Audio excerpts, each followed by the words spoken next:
10 de novembro começa no Brasil a COP30.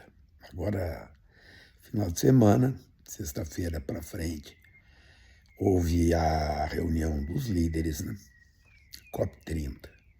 As questões ambientais, o colapso no planeta. Coincidentemente, passamos por um ciclone extratropical aqui no Rio Grande do Sul, Santa Catarina, Paraná, pegou o Sudeste, São Paulo, Rio de Janeiro. E tem gente que nega as mudanças climáticas. Vejam o que aconteceu no Paraná, né? Aquele troço, um horror. Uma cidade devastada por um fenômeno climático que não estamos acostumados a ver. Acontece, de fato, mas não tem sido parte dos nossos cotidianos, ou seja, um fenômeno raro. As enchentes no Rio Grande do Sul, ou seja,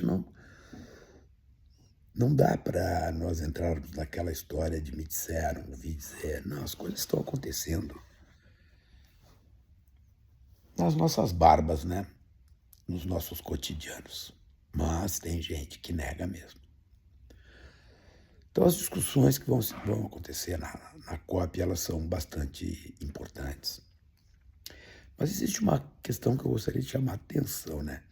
Às vezes nós fazemos um tipo de conversa, né? Com todo respeito, assim, que são conversas tolas. Uma coisinha assim, tipo aquela, sabe, a esquerda gourmet? Aquela história, né, é a discurseira, né? E na hora do vamos fazer, veja bem, né? Aquela coisa que eu sempre falava, né? Por que a revolução não acontece, né? A revolução socialista. Eu que sou um socialista, né? Porque provavelmente alguém vai estar numa reunião na hora que era para a revolução acontecer, e aí não vai aparecer, estava em reunião. Ou se a revolução acontecer, o cara não vai ver que aconteceu, porque vai chegar atrasado, né? O que eu quero dizer com isso é que existem temas que nós precisamos entregar a complexidade que eles carregam, né? Por exemplo, o sistema de saúde brasileiro, ele é financiado pelo dinheiro que vem do petróleo. Sim, está lá na lei do pré-sal, né? A educação brasileira. Então, o que é uma discussão tola é assim, ó, temos que terminar já com o uso de combustíveis fósseis, né? Não dá. Por quê? Porque tem consequências que precisam ser trabalhadas, portanto, a transição energética ela é relevante.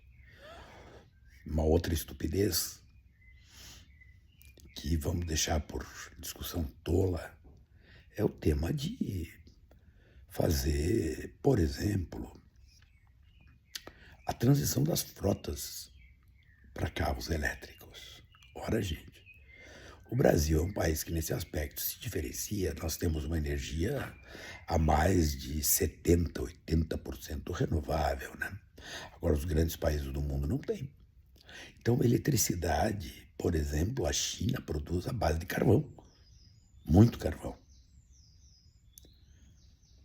Então, o que adianta tu ter um carro elétrico andando na cidade e toneladas e bilhões de toneladas de carbono sendo emitido pelas usinas que produzem a eletricidade? Coisas do tipo precisam ser pensadas.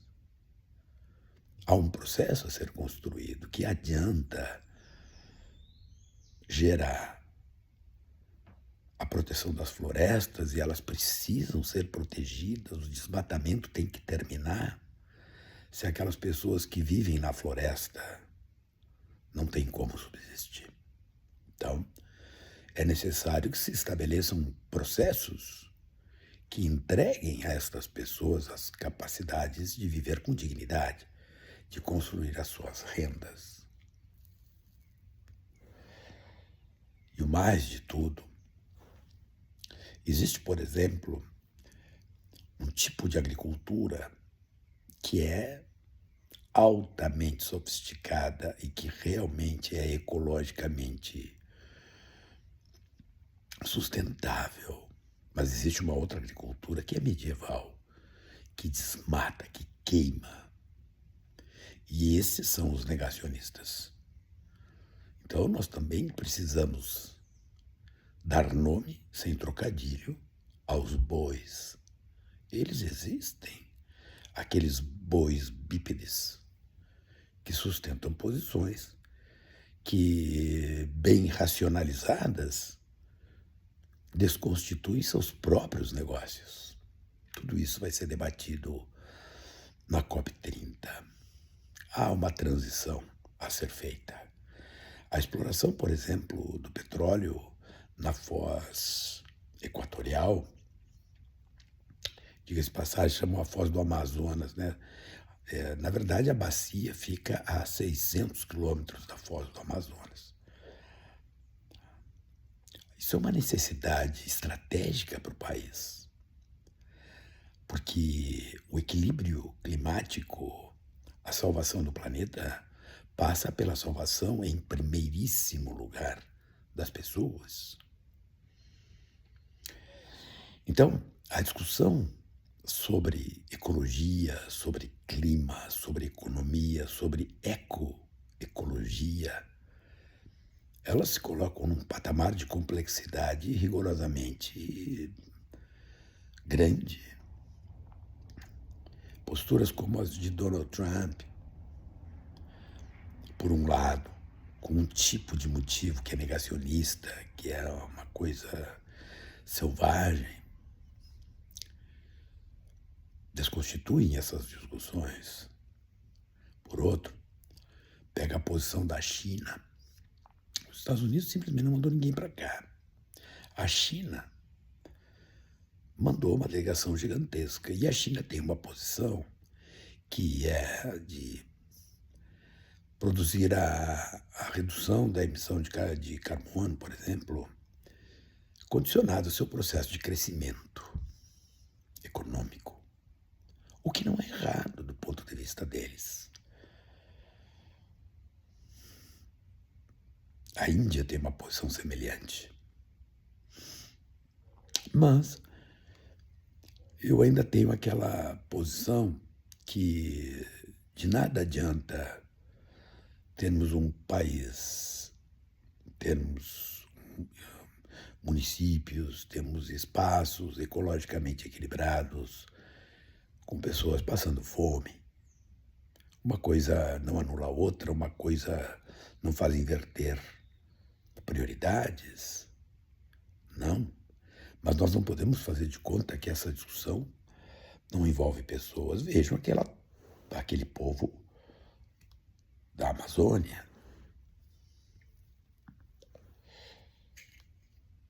Eles precisam adquirir condições, sim, de sobrevivência, de subsistência econômica, mais do que qualquer coisa, de desenvolvimento humano, no sentido de ter consigo os benefícios da modernidade. As demandas do mundo digital, elas entregam a essa discussão mais uma grande complexidade que vai se estabelecer pela necessidade da produção gigantesca de energia elétrica para as estruturas de data centers e etc. Mais do que isso, o tema que vai pegar daqui para frente é o tema minerário. As áreas de mineração, a busca por minerais raros, vão se estabelecer de ponta a ponta no mundo. Por quê? Porque esta nova era, essa era de inteligência artificial generativa, de construção de bancos de dados gigantescos, passa, sim, pela exploração mineral. Por quê? Porque são os insumos básicos para a produção destas coisas. Isso vai de aviões a liquidificador. Então, começando a Eco 30, a COP 30, e nós precisamos deixar de dar respostas simples para questões complexas. Eu conheço um monte de gente que, sabe, tem boas intenções, excelentes intenções, mas se colocam naquele perfil, desculpe, admito uma fala arrogante, naquele mundo gourmet. O que é o mundo gourmet? É aquilo que dá opinião para resolver os problemas do mundo, mas na hora de botar a mão na massa e de criar soluções, eles vão estar em algum lugar importante e não estarão presentes ali onde a solução precisa ser entregue. E normalmente essas entregas têm que se dar para as pessoas e não para os discursos. É uma barbada fazer o discurso. O nosso mundo, 2025, terminando, guerras, genocídios, negacionismo, um espaço de discussão política tão imediatizado que as nossas pautas não duram 2 dias. Este período é o período que nós estamos construindo os nossos futuros, ou por outras palavras, é o período onde o colapso potencial do planeta está colocado na nossa mesa. Aquelas ilhas de plástico nos oceanos, etc, etc, etc. COP30, mais um ponto que nós possamos refletir e nos construir melhor como humanidade. Vamos nessa.